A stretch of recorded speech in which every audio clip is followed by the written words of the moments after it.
Hello and good morning from Australia again. Greetings to everyone around the world. Here we are on beautiful Woodgate Beach on a beautiful day. So sky is blue, the sun is shining, and people are having fun. What I wanted to talk about today, however, is not the beach, but it is a place that we visited about 2 weeks ago with my friends. And the place is called Snakes Down Under.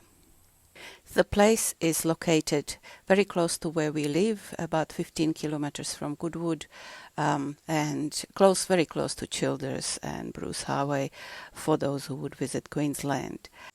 The park has quite a few animals, ranging from snakes, obviously, many kinds of snakes, reptiles, starting from crocodiles up to monitors, and many kinds of lizards, but also kangaroos, koalas, and also meerkats, which are really cute animals, not native to Australia. They come from the southern half of the African continent, and we'll talk about them later when we will be interacting with them.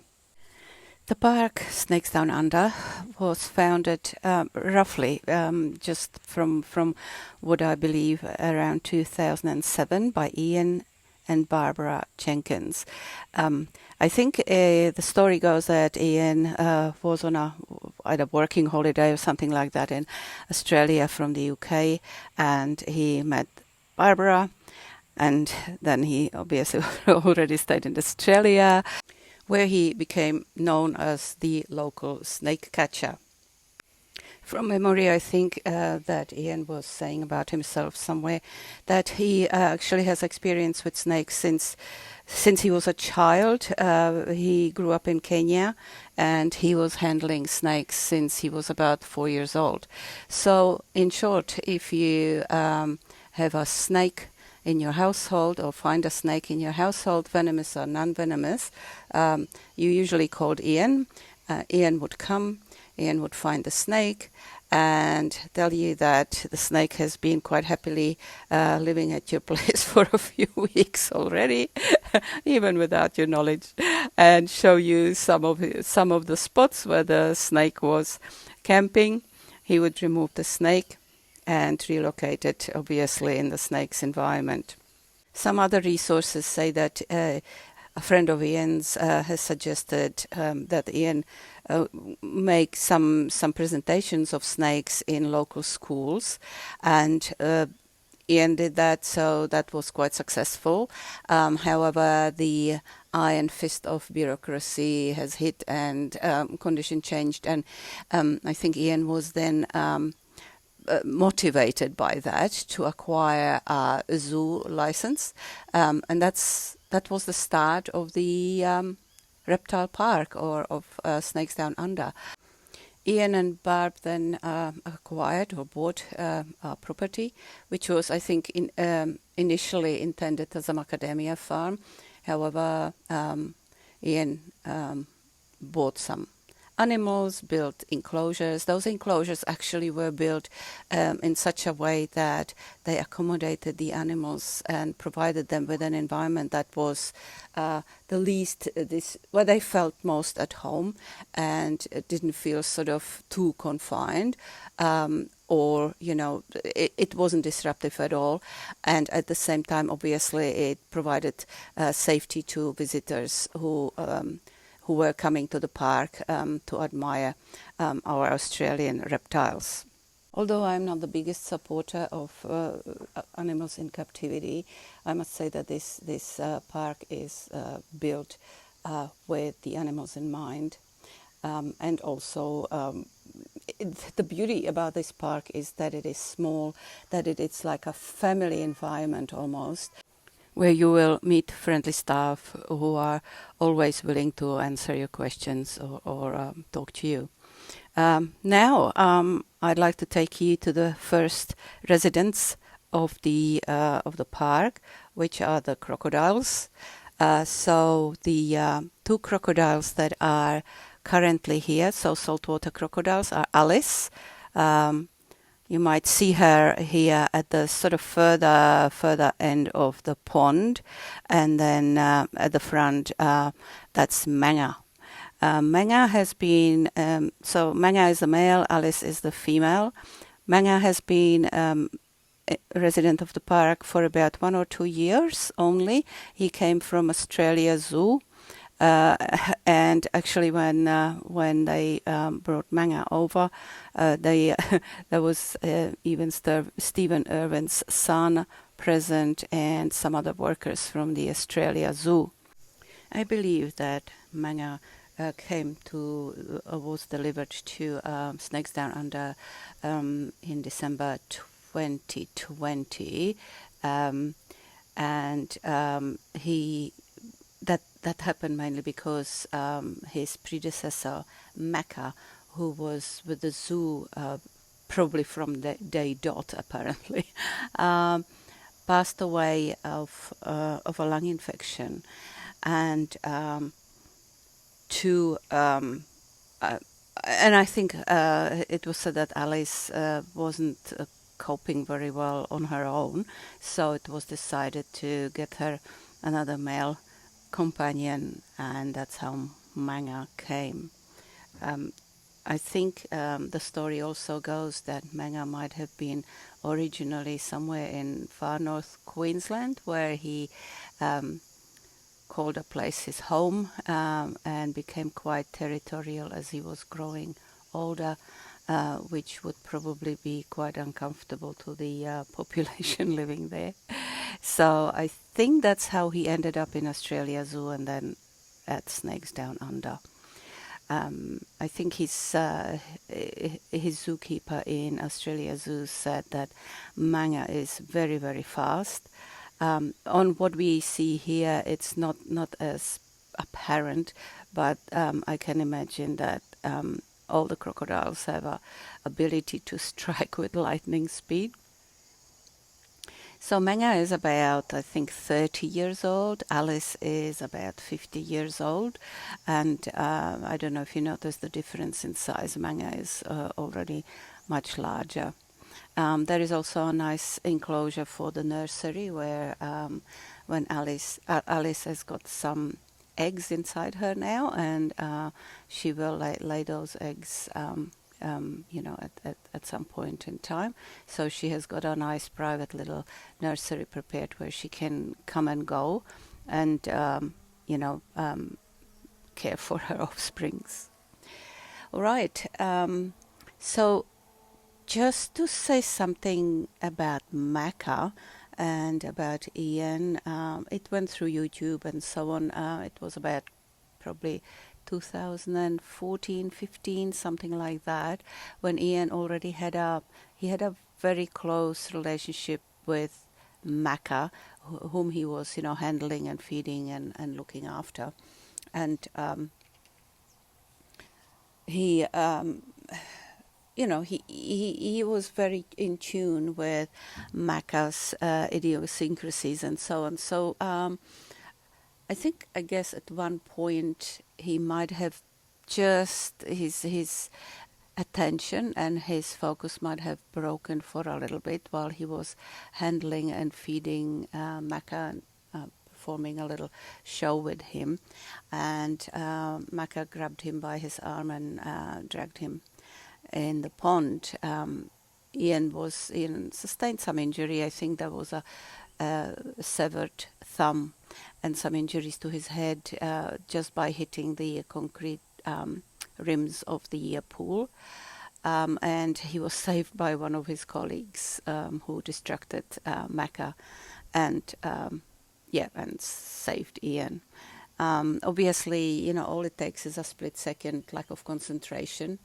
And Ian, I think, realized that don't ever make any assumptions and don't take things for granted, because crocodiles are wild animals. There is always a wild animal in that sleeping croc that's apparently not moving, but he can strike. Well, pretty much faithful to his instincts, which are ancient and probably reach as far back as probably 180 million years, which are the age of the species of the crocodiles, and then the ancient ancestors go as far back as the Triassic era, which is the era of the dinosaurs or pre-dinosaurs even. And so when I look at Manga and when I look at Alice, I look back into history. I look at a species, at an animal that is half the age of Uluru, basically. I think Uluru, one end of Uluru is 400 million years old, and it's said to be, and the other half of Uluru, or the other end of Uluru. Now, I don't know which south and which north, which one is which, but one is about 500 million years old. So we're looking here at species who are half the age of Uluru and survived the dinosaurs. So that's quite amazing. So that's, I guess, the lessons learned from the crocodile. Crocodiles are not bad. Crocodiles are not evil. Crocodiles are not cunning in the sense that they want to hurt somebody. Crocodiles just have their hunting instincts. Crocodiles follow these instincts that go back so many millions of years, and they are authentic. Let us let go of our assumptions that we sometimes construe in our heads, and let us not be lulled into false sense of security, even with a croc who has been in captivity for so many years and has been, let's say, handled by one person or two people, and has developed some kind of relationship with that person, because that croc will always follow its instincts, and it will remain authentic to those instincts, and will remain true to itself. So maybe we can also follow, not only our thinking, which sometimes leads to assumptions that are completely not true and don't reflect reality at all, our hearts and our emotions, and of course our gut. So let's bring all those three things together and be truthful to ourselves and not make assumptions about other animals, other species, and then label them as monsters or cruel or vicious.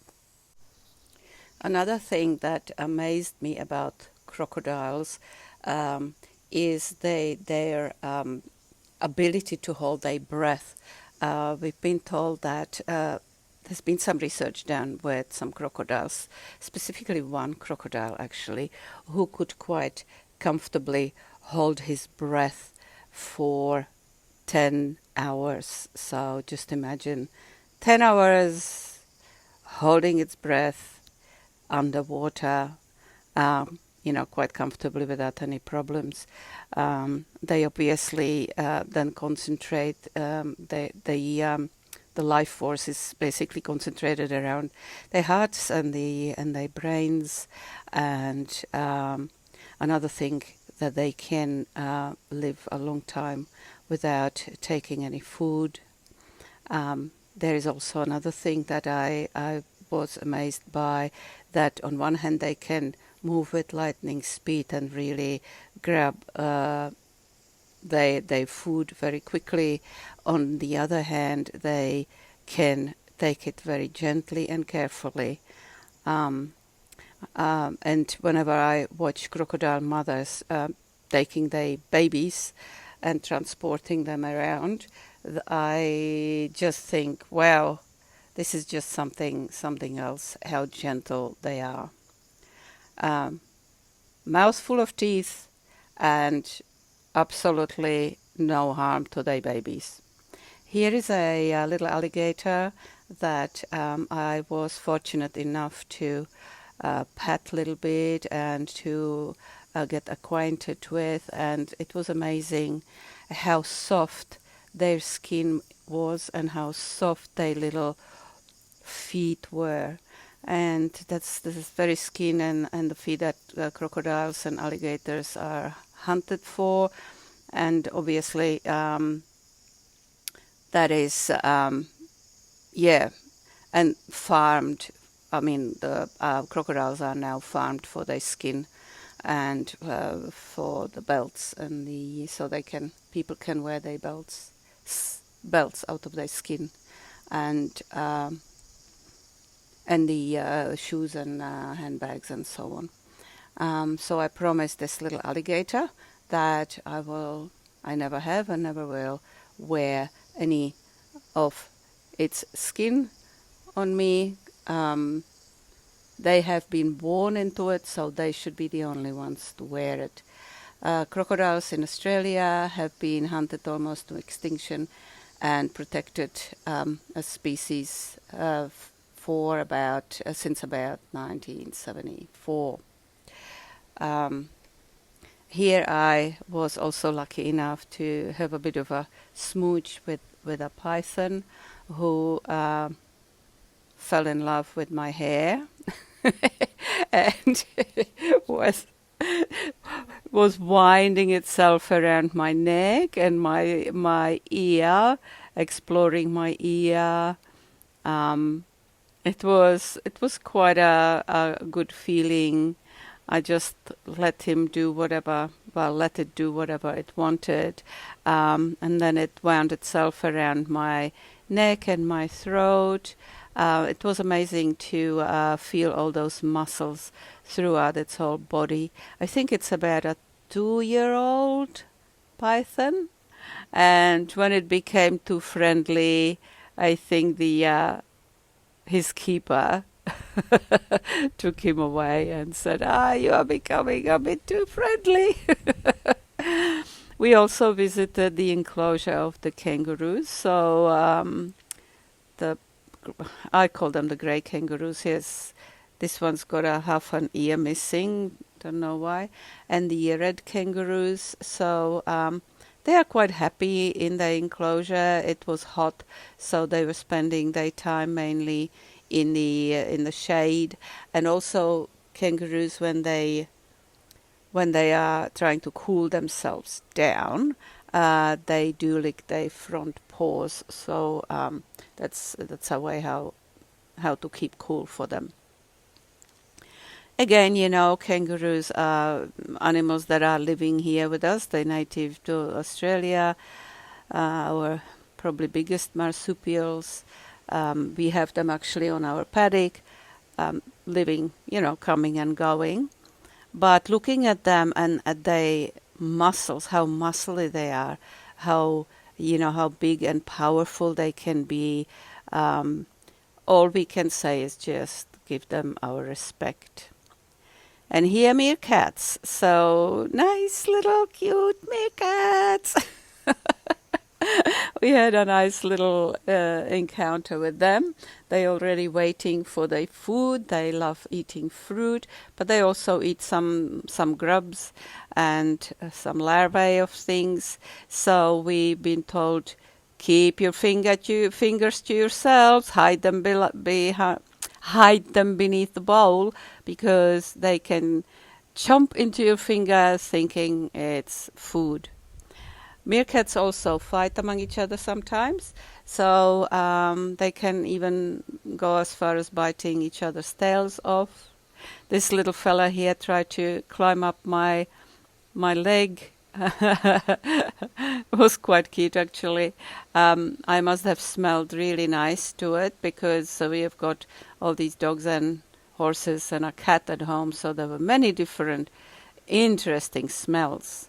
They are also very aware of what's above them, so I think there will be a little shot where the keeper, see there's a little meerkat running for some more food, and there were some hawks, I think, circling above them, so they are always very aware at what's going on above them if something would come and scoop them. That's pretty much all that I wanted to share about snakes down under. Here's some willy wagtails. They're actually nesting above one of the monitors or whatever that was. But here, so that's about all about snakes down under. And now I'll just take you into the wild little bit. My daughter has been volunteering at Monrepo at the turtle rookery. So the season for the sea turtles, which is the loggerhead, the flatback, and I think also the green sea turtle, are coming out of the ocean now to nest and to lay their eggs, basically. So a turtle lays approximately about between 100 to 120 eggs, and the females come up about 4 times per the laying season. So just imagine that, again, out of all those eggs that they lay, 1 out of 1,000 sea turtles survives up to adulthood, which is about 30 years of age. So that's maturity, sexual maturity. So between hatching and making their hasty way into the ocean, the little hatchlings or turtles already face some dangers, which can come from ghost crabs, dogs, foxes, very high tide, and so on. So there is adversity there. Then they run into the embrace of the ocean, where predators are waiting to gobble them up, and 1 out of 1,000 make it into sexual maturity, which is about 30 years of age. So each sea turtle that you see here is one of those 1 out of 1,000. When they enter the ocean, they then make their way, and they, I think, they head for places as far as, for example, Peru, where they make their sort of home base.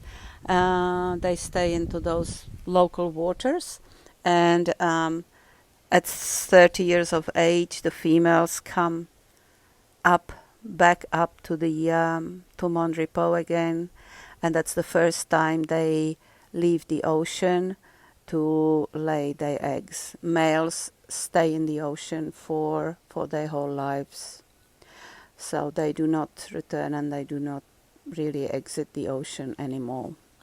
So obviously, here the age of turtles, I think I've learned, sea turtles actually, I think I've read somewhere that the age can vary between 100 years up to, in exceptional circumstances, up to 500 years. So again, looking at the history here, where the ancestors of the turtles go back as far as 200 and 240 million years, the turtles, they have actually survived dinosaurs as well. So there are some exceptional survival skills, survival instincts against all odds. So the lesson from the turtle, I guess, would be follow the force of life, follow the life force, and follow your instincts against all the adversity that there is. Because these turtles, they don't say, oh yeah, because I am, 1 out of 1,000 will make it, so I will not even enter the ocean. I give in to fear. Or the adult turtles don't say, the adult females don't say, oh yeah, it's not worth even just swimming to the beach of my birth and try to lay eggs, because none of my hatchlings will make it anyway, so why bother? No, these turtles do not give in to fear. These turtles just follow that force of life, force of survival instinct, force of nature that commands them to preserve their species. So, big admiration to these turtles. one of the turtles that actually came up, I think it will show in the following shots, was injured. So there was something that looked initially like a screw in the shell, and when the scientists have tried to remove the screw, it showed that it was actually the end of a spear. So I guess it was the maybe some traditional hunting that was taking place. Here you can see the screw, and you can see the screw, the end of the spear, before it has been removed. Luckily, there was no bleeding from the shell, so that was a good sign, and it seems that the turtle has a good chance of not getting any infection or not getting any complications from that, and that no major organs have been damaged. It was also towards the back of the shell. So those are all good news. This turtle again survived adversity, where it was hit with a spear, and the spearhead at the end, you can see all that sort of seaweed or on a rope that was attached to it. So hunters would have tried to hit the turtle with the spear and try to pull it out of the ocean, and this turtle made it and survived it. Obviously there are other man-made threats, human threats to turtles in the ocean, as far as marine pollution, boats, propellers, oil spills, you name it.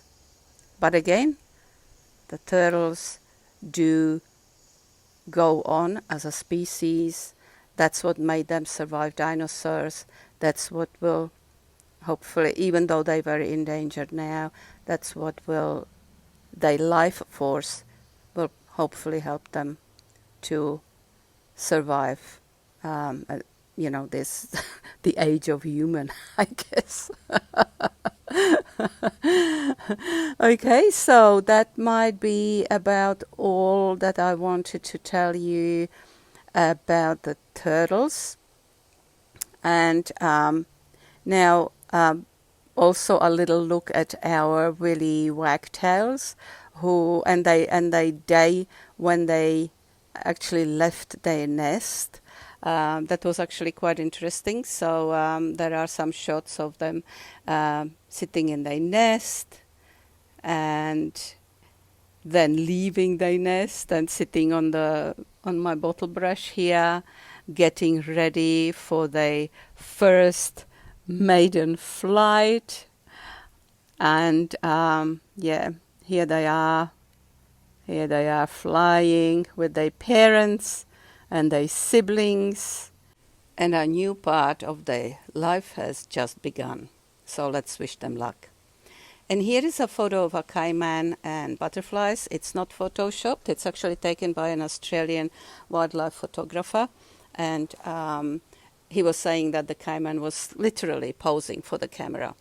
So remember when I spoke about in my previous videos about the Bolivian Indians and how they define the developmental levels, and when I spoke about the crocodile, which was the lowest developmental level of the human soul, and the butterfly, which was one of the highest. So here you have got both levels happily coexisting and living together. So let's use that as an inspiration in our next days. Okay, thank you for listening. If you like it, please press like and subscribe if you like to see more from us, and wishing you all the best. Take care. Bye.